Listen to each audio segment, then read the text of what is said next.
Okay, well, our next presenter, Diane Grueneich. Diane Grueneich is a nationally and internationally recognized energy expert with 37 years experience.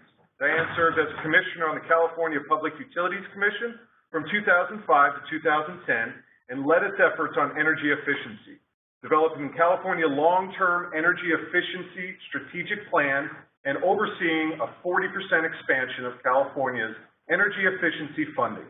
Diane is currently a senior research scholar, the Precourt Energy Efficiency Center, and the Schultz-Stevenson Energy Policy Task Force at Stanford University, spearheading an increased focus of Stanford on state and regional energy issues, focusing in particular on regulatory, policy, governance, and the next level of energy efficiency.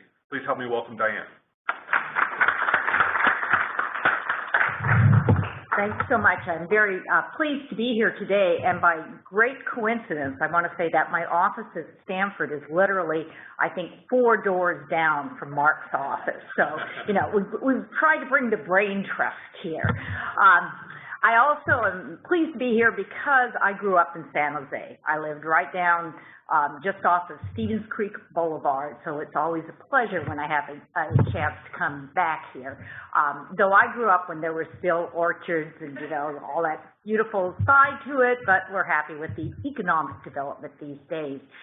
So I'm here to talk, where's this going to be my about energy efficiency in particular. I will say when I was a commissioner with the Public Utilities Commission, while I oversaw the efforts on energy efficiency, I also, at the request of Governor Schwarzenegger, oversaw transmission planning and permitting. And I will just say there is a vast challenge between having a concept for transmission and actually getting it done. But we were very pleased after 6 years, we actually got 3 major new transmission lines, not just permitted, but financed and built. And they're now carrying renewable power. This was about a $6 billion investment. So we are seeing definitely an expansion in transmission for renewables. I'll just give one clarification for the question that was asked on the governor's goals. That is an RPS, Renewable Portfolio Standard, which in the definition in California does not include distributed generation, the PVs that you see on the roofs. So in fact, California's plans not only are to increase significantly the RPS, but also to have very large amounts of distributed generation. Currently, it's about a 12,000 megawatt goal by 2020, but we expect that that amount will increase as well. And the current law for RPS in California is just that most of it has to come from within the state. So one of the major questions for moving to the 50% is, will California start allowing renewable outside of the state? And it's got all this political aspect because it may end up cheaper depending upon the transmission, but then there's the issue of the jobs. And so that's, you know, one of the dynamics that we see going on when we think about building this out. But I very much agree with what Mark said, that we have tremendous potential, not just in the United States, but around the world, really, to move into a non-fossil future. So I'm going to shift and talk about the demand side, and specifically the energy efficiency. I'm passionate about it, that I'm hoping many of you who are here today, when you're thinking about your net positive, zero net energy buildings, are really thinking about the first step we want to take, which is to make the buildings as efficient as possible. And that's one of the major elements for California's carbon plans, and pretty much everywhere in the world, which is typically energy efficiency is a strategy that saves money, that it's less expensive than if you built supply side, even if it's solar or wind, and especially if you're looking at the fossil side. And so it's used universally as a strategy, not just to avoid carbon emissions, but to actually lower costs. Because as many people say, you know, the cheapest megawatt is the one you never use. And so in all of these carbon plans, they're focused on, first of all, what are the efforts we can do to really lower the usage of electricity and natural gas, and then have the remaining part supplied as much as possible by non-fossil fuels. I was asked by the California policymakers to come to Stanford because they knew it has these wonderful resources, but specifically to focus on energy efficiency, that we knew the governor was going to be announcing major new goals for the renewables. We have one now on transportation as well, and one on energy efficiency that I'll talk about. And so the idea was to really step back and take a look at how we could move forward on efficiency. So that's what I'll be talking about. So where do I point? I have two aspects of my talk this morning. The first part is focusing specifically on what we call zero net energy, and then the second part is discussing the work that I'm doing at Stanford on energy efficiency. So the great news for my part is Governor Brown has very much endorsed energy efficiency. I actually worked in the very first Jerry Brown administration in Sacramento and worked on the first round of the Title 24 building standards and appliance standards. And if you don't know it, we have a governor who's extremely supportive of energy efficiency. And he, in fact, has embraced the concept of zero net energy buildings very much. So we have a number of places in California where we've embedded this concept of moving towards zero net energy. And just real quickly, without getting into some of the controversies over the actual definitions that California uses, because there's California's definitions and there's other definitions, but it is the concept of having your building as efficient as possible, so it's using as little electricity and natural gas. And then to the extent that there still is a remaining need for energy for the building, either on or near the building, you put on a renewable source of power. And therefore, it is basically not, for the most part, needing to take power from a connected electric grid. Though the ZNE concept by itself does not say we're disconnecting from the grid. It's really trying to say as efficient as possible, and then the remaining load supplied, as I said, by local renewable power. In California, I'll talk about a little bit, we have a long-term energy efficiency strategic plan. That's one of the items that I oversaw when I was a commissioner, and we very much embedded the concept in the plan. We have an executive order that, again, I'll be talking about. The Air Resources Board in California is the agency in charge of California's climate goals, and they have embraced it as well. And then we have the California Energy Commission, the CEC. Under law, it's looking at an overall plan for the state of California for how it's going to improve the efficiency of its existing building stock. And it's come out with a draft just in the last month. And that, again, very much embraces the whole concept of going towards zero net energy. So I think it's fair to say that I'm not sure we're the #1 leader on ZNE in the United States, but we're certainly among the leaders, and we might have sort of the most overall comprehensive approach. These are what, as I mentioned in the strategic plan, and sort of the backstory is that when I was a commissioner, I did a study trip to Europe, specifically focused on energy efficiency, because I wanted to see how the various countries in the EU, European Union, were looking at energy efficiency.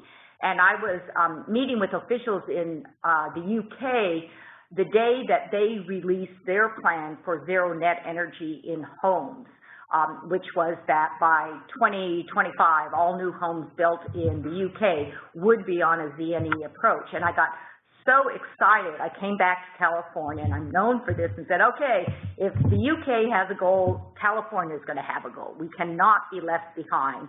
And just as for the UK was 2025, so I said, what the heck, we're California, let's make it faster, 2020.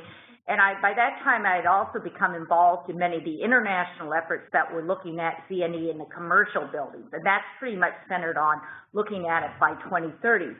So we have a formal goal that all the agencies in California are now focused on, which is that the new commercial construction is Z&E by 2030, that 50% of existing commercial buildings are retrofit to Z&E by 2030, and new construction by 2020. These are not actually a law. I felt that until we really got more experience under our belt, we should keep it as a goal backed up by agencies' programs, but that a law where it's actually enforceable, we needed to get more experience on actually working in the buildings. But these envision that at least for the new buildings, these would be embedded in the state's building standards, Title 24. And that is something that the Energy Commission is very much working towards, though as we tighten our building standards, they're tightened every 3 years, as I'm sure many of you know, it's becoming increasingly difficult. So one of the things that the Energy Commission this year is looking at is developing a specific plan on how they would actually go to the Z&E. The Governor Brown has, well actually Governor Schwarzenegger issued the first one, and then Governor Brown updated it, that we have an executive order that is really looking at the leadership in the state buildings, both for existing buildings, with major renovations going towards zero net energy, and with the new buildings. And I spoke at a workshop in Sacramento about 2 weeks ago, and I was extremely pleased. The workshop was on Z&E and state buildings, and I've followed this and been involved in this issue for many years. And when these discussions first started 3 or 4 years ago, it was just sort of viewed as this vague idea. What could you be talking about? But at this workshop, there were probably representatives from just about every major state agency, and they were all talking very specifically about either we have a Z&E building or a deep retrofit building, or we have one in the our plans, or we want to understand how to do this because we do want to embark upon it. So I have seen a really sea change in the vision that this is not just pie in the sky, that this is doable, and that we can really understand how we're going to do these deep retrofits in our buildings. And I talk about retrofits because, at least in California, we're dealing with existing building stock. We still have new buildings, obviously, but unlike other places like China, for example, the challenge for us here in California are existing buildings.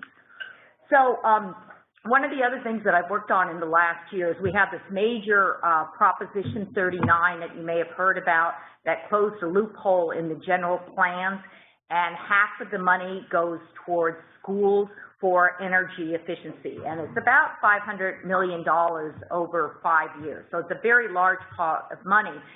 And working with others, I wanted to see if this could essentially become a pilot where over the lifetime of this program, we could use it to really test out doing Z&E.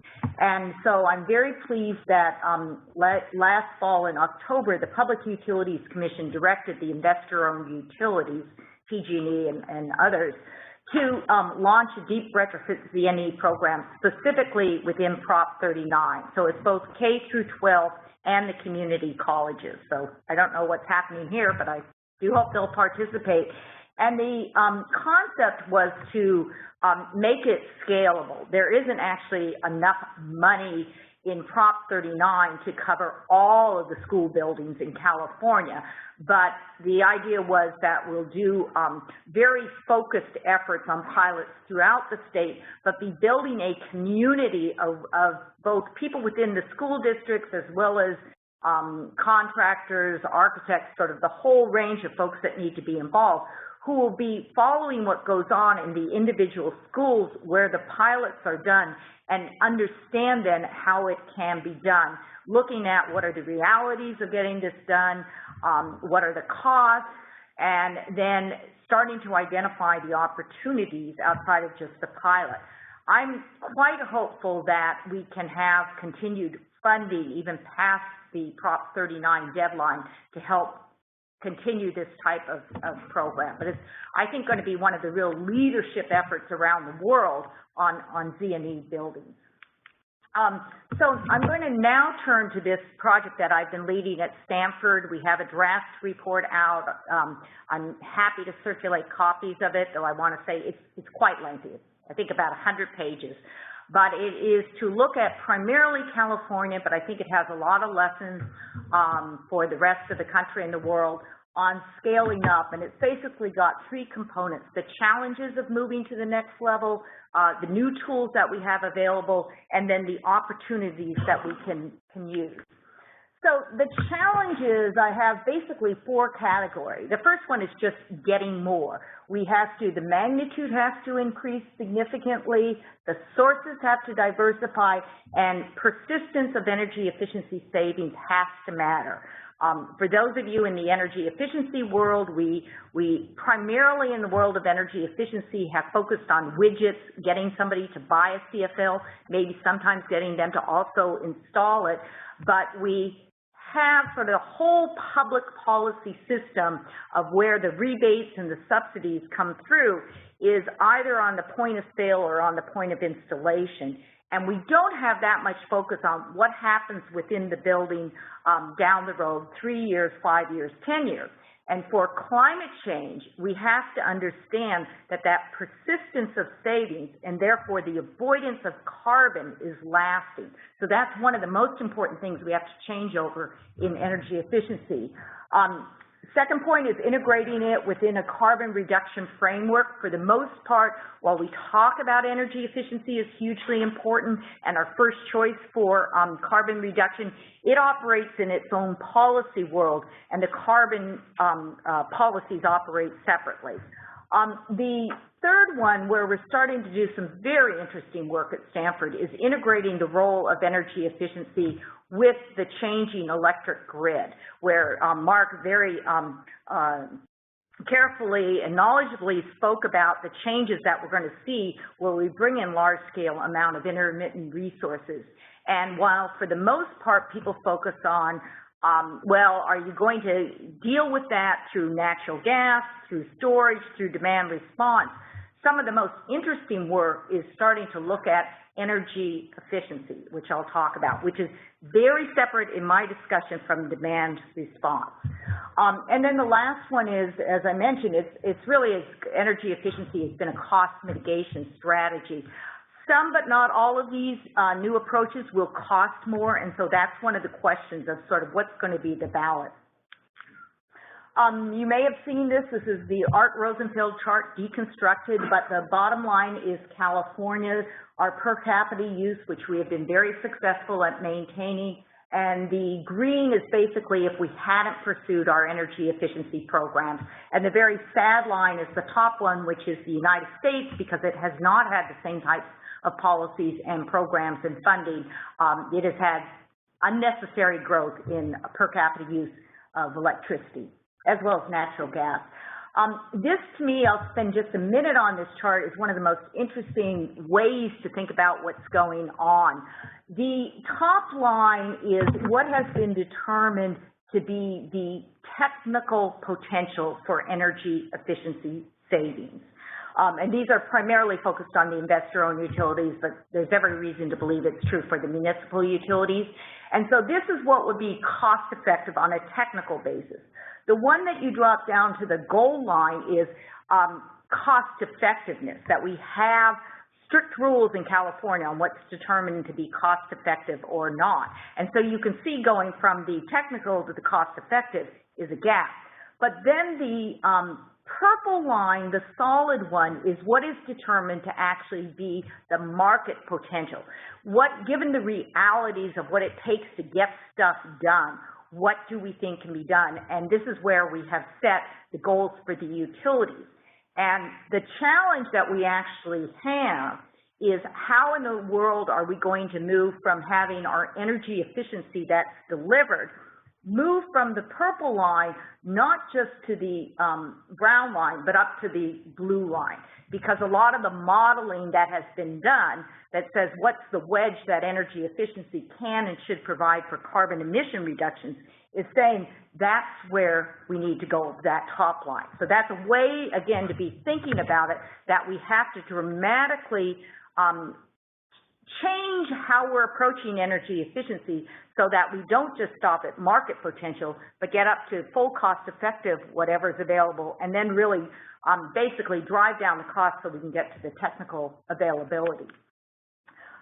This is what the governor's office has put out so far on the goal, and it's actually the wedge down at the bottom is what is currently underdeveloped, and that basically is taking into account the slide I just showed you on market potential.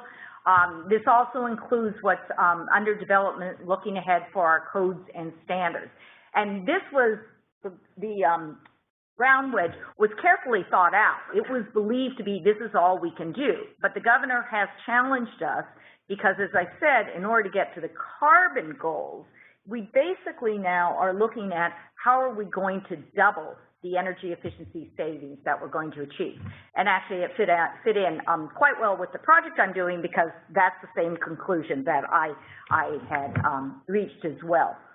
So this is a quick look at diversity, why we need to change where we're getting our energy efficiency from. The CPUC, California PUC, has an excellent website on energy efficiency reported savings.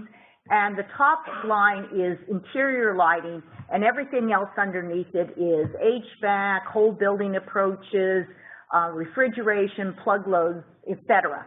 So you can see we definitely are not tapping our full potential of what we can do in buildings. And a large part of this is not just the technology, but actually the policy rules of what the utilities help with subsidies, where they pursue things are quite frankly biased towards going towards the lighting. This is just one graph, and we don't have time today, but up above is a program pilot that Southern California Edison is running on how it can use what we call preferred resources to avoid building new transmission and distribution. And this is reflecting the fact that we have peak loads during the day, and at the top is when we have lots of air conditioning going on, lighting, etc. The bottom is the energy efficiency, which is assumed to just be flat. When you put it in, basically, you're just reducing your energy load. However, this is one of the very few, the bottom is one of the very few examples we found so far of load curves. And this is a CFL usage pattern, which when you think about it, your actual usage of a CFL varies during the day. And even with refrigerators, it varies during the day. The compressors are not on all the time. So the work that we're now starting at Stanford is to really get a much better handle on the shifting usage savings, the load curves for savings of energy efficiency, because this is actually, as I said, the difference. It's just assumed to be pretty flat, but in reality, it does vary. And so we're going to try to look at it across a whole host of measures, as well as in a range of buildings, to start to understand and then hopefully value how energy efficiency can operate for the grid. Quickly now, the new tools, this is in the report, but things that I'm very excited about. We have intelligent efficiency. We have our smart meters with a lot of data. We have very sophisticated software analytics. We have sensors. We have a whole range of things that we did not have 5 years ago. We've got new technologies coming in with lighting, with plug loads. Again, the innovation that we're seeing is tremendous. We know a lot more about behavior intervention. You know the O-Power comparing reports, but that's just the tip of the iceberg. A lot of interest is going into public financing. We have pilot programs in California for about $200 million that are really testing out not just the PACE type programs, but in a whole range of areas. And then one of the areas I'm most excited about is what I call localized energy efficiency, that a lot of communities care about jobs, they care about climate change, and how we can be a little bit more flexible on our rules on how energy efficiency funding can be used to really integrate with some of these other efforts is one of the key areas to focus on. So, there are basically 4 areas that I have concluded, and the group of folks working at Stanford have, of what needs to be done to make that major shift, basically the doubling. The first is to harness market forces. The second is to enhance agency coordination and integration. The third is to update all these policy rules. And the fourth is to actually track progress and performance. So real quickly, you may have heard about the Solar City, basically a solar leasing program, or you have power purchase agreements where if you want to get solar, or a lot of times you don't even want, people call up and say, do you want solar? You don't need to worry about having to fork over your $10,000 or $15,000 for that solar array. That the private entities have set up all sorts of systems where you are basically getting, paying for the system over time with the savings that you're having on your electric bill, or if you're in a world of net energy metering where you're actually being paid for. We don't have anything like that in the world of energy efficiency. We actually tried this in California about 25 years ago, and there were some issues with it, and so we haven't done it since then. So we've got a group at Stanford who are really starting to think about what would an energy efficiency power purchase agreement look like. How would you deal with risk? What will be the financing approaches? And this has a lot of interest from the policymakers, frankly, the utilities, not just in California, around the country. So I'm very excited about that. And the other point is we have what I call intelligent efficiency now, that most of our buildings in California have or are moving towards the use of the advanced meters. And with the advanced meters, you can now track very precisely and at far less cost than we ever could before what the actual usage is on a building on a meter basis. And so instead of just making an assumption of if we do these things in a building, here's what the savings are going to be, we can track what are the actual savings. And I think that's the key to now being able to have an actual energy efficiency PPA. The second area is agency coordination and integration. If any of you have dealt with energy efficiency in California, you may have noticed that there's a number of different entities involved. The rules can be changing, what seems to be fairly constantly, and it's sort of difficult to actually understand what's going on.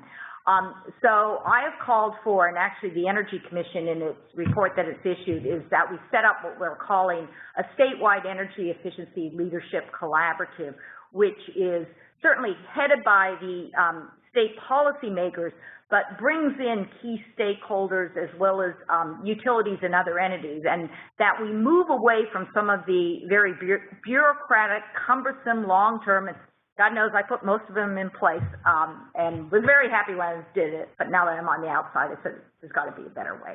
No, I mean, actually, on a more serious, it's all right. On a more serious note, my concern is that I do believe in these processes because they do get, I think for the most part, good information, and you want to have good information to make decisions. But at the same time, they're very slow, and they do not react to change or innovation.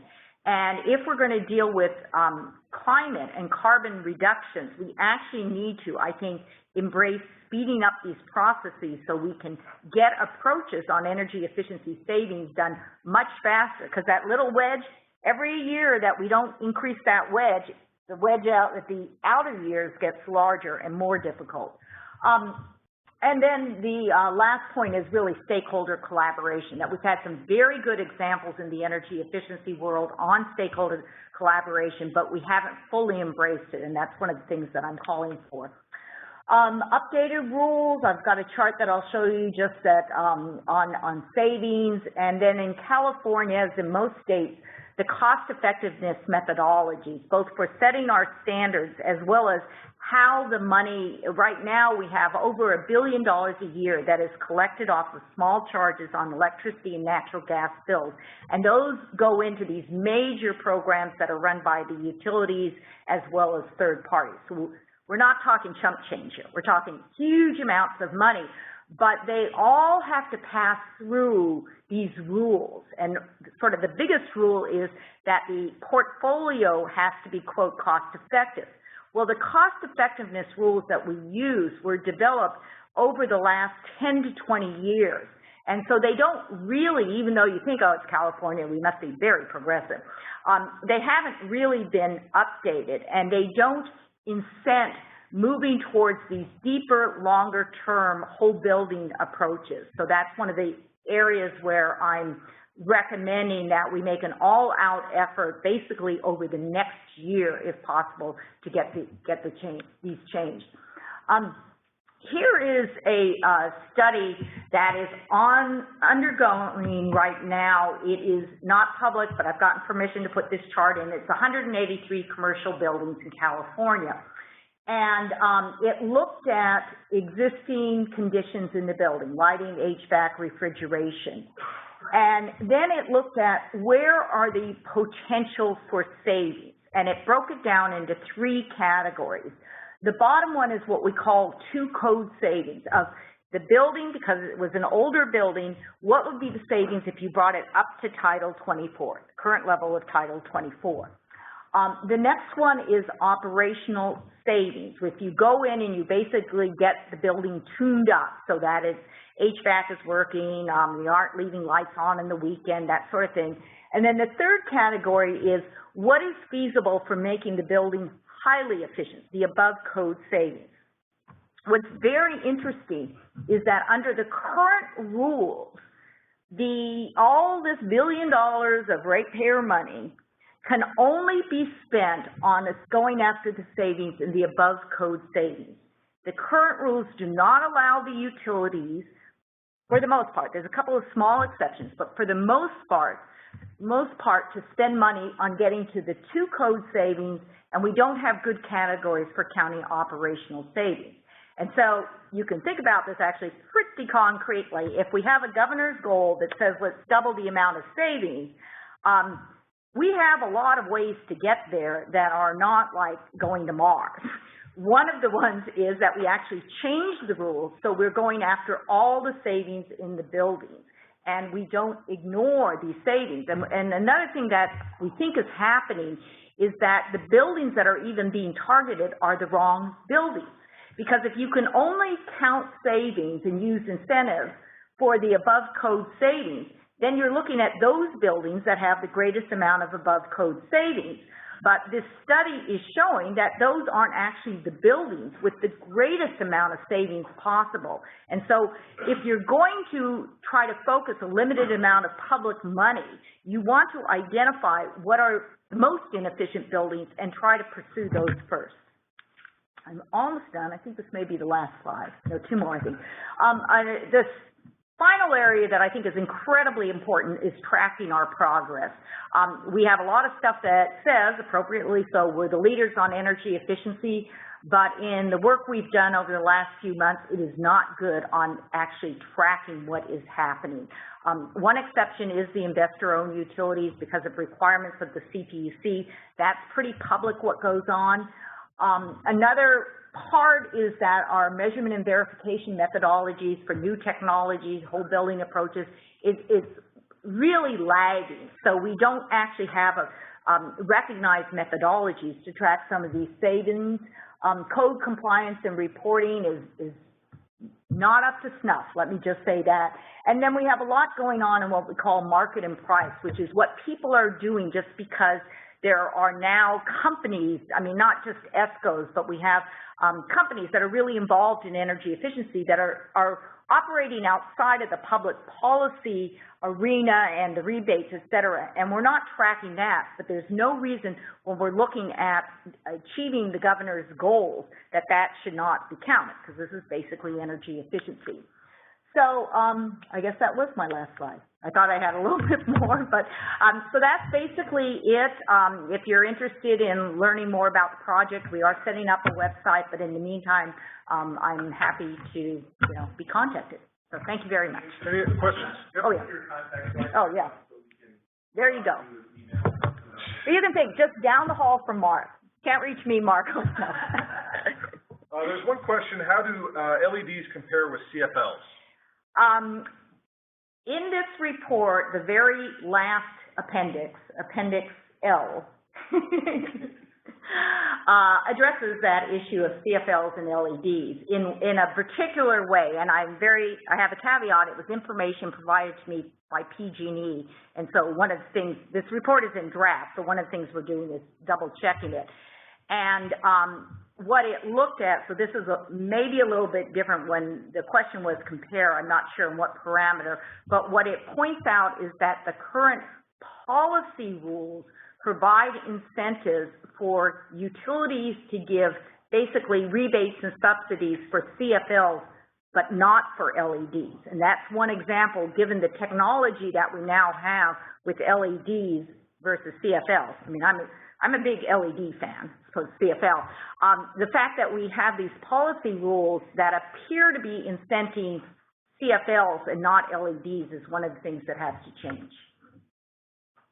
Great. Yes, sir, and I'm going to repeat his question just so everybody can hear it at home. Go ahead, sir. Are there any plans to offer incentives directly to buildings bypassing utilities? Are there any plans to offer the incentives directly to the buildings versus utilities? We have in California something called regional energy networks that are allowed to offer rebates outside of the utility framework. And then we also have something in California called the community choice aggregators, which you may have heard of. Marin Clean Energy is one of them, and I know it's being considered. And under the law, they can request being designated as what we call a program administrator. And so Marin Clean Energy is. So again, it has money that does not go through the utilities. As far as I know, that's really what we're looking at, because you still have to have somebody who's administering that money. I mean, it's not like you just have a bank and you go in and withdraw. And cumbersome as it is, I mean, there's over 200 programs that the utilities have in California. It is $1 billion. And so the last time this issue was looked at, about 20 years ago, I think, which was to take what we call administration away from the utilities and have some other third party do it.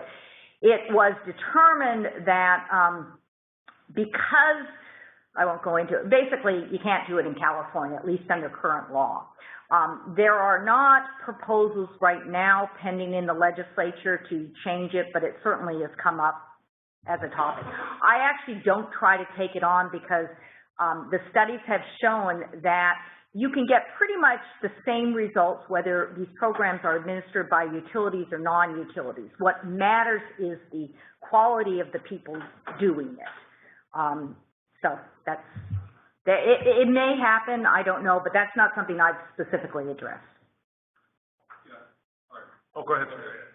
Can you say something a little more about reaching zero net energy by 2020, whether that has to be on the building itself or whether there are local community ways of the local community of providing that energy contribution? And the question is, I'm sorry, for reaching zero net energy by 2020.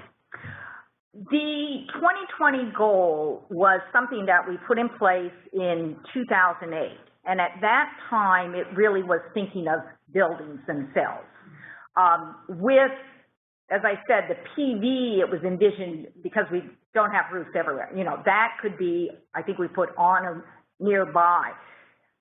Since then, we certainly see this idea of communities coming forth. And I think because we didn't put it in a law, that's going to evolve over time. What do we mean? You know, is it every building?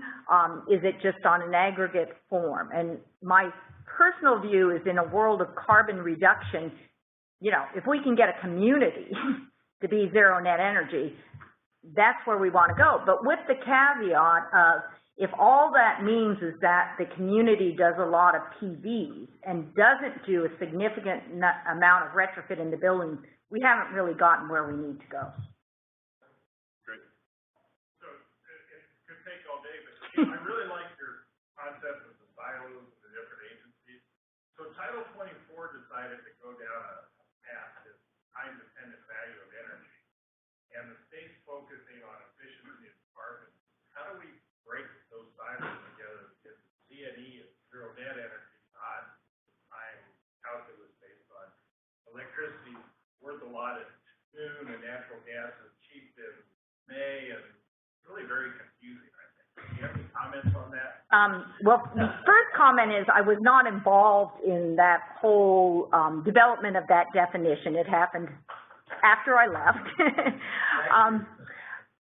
I certainly have heard a great deal of what you've said, that this is, California's definition is just too darn complex and it doesn't deal with the real world. I haven't discussed this specifically with the Energy Commission, but you've put it in my mind as something to bring up. But they're the ones who set the definition, and they're the ones who are going to have to change it unless it's done via legislation. And one more question, then we'll wrap up. Hi there. My name's Diane Bailey. I'm with Menlo Park. We're a small nonprofit working to make the city of Menlo Park climate neutral in the next 10 years. And so we're really interested in this concept of zero net energy, wanting to sort of anchor the state policies here in Silicon Valley and get things implemented earlier. And one of the concerns that I hear often from consultants is that when it comes to multi-story buildings, the larger buildings, that it's very difficult, some might say impossible for them to meet their on-site energy needs through on-site renewables in this mild climate. And I'm wondering if you could speak to that. I think it gets to one of the last questions about, could a developer do local solar or something like that make up the difference? And the question is multi-unit, multi-story generation for a Z&E. We do have in California a state law that specifically supports development of community solar. I actually have not looked at the specifics, but I'll just push back ever so gently that whoever are your consultants, ask them what they're first going to do on energy efficiency in the building, because again, it's just in people's minds sort of thinking the first thing you do is put solar on the building. It is more difficult, especially in multi-unit buildings because of this tenant-landlord issue, to do energy efficiency. But that's really, the first place to be looking, and then looking at the residual. But as I said, we do have a law in California. I don't know whether it would apply or not, but that does support community solar. Great. Thank you, Diane, very much.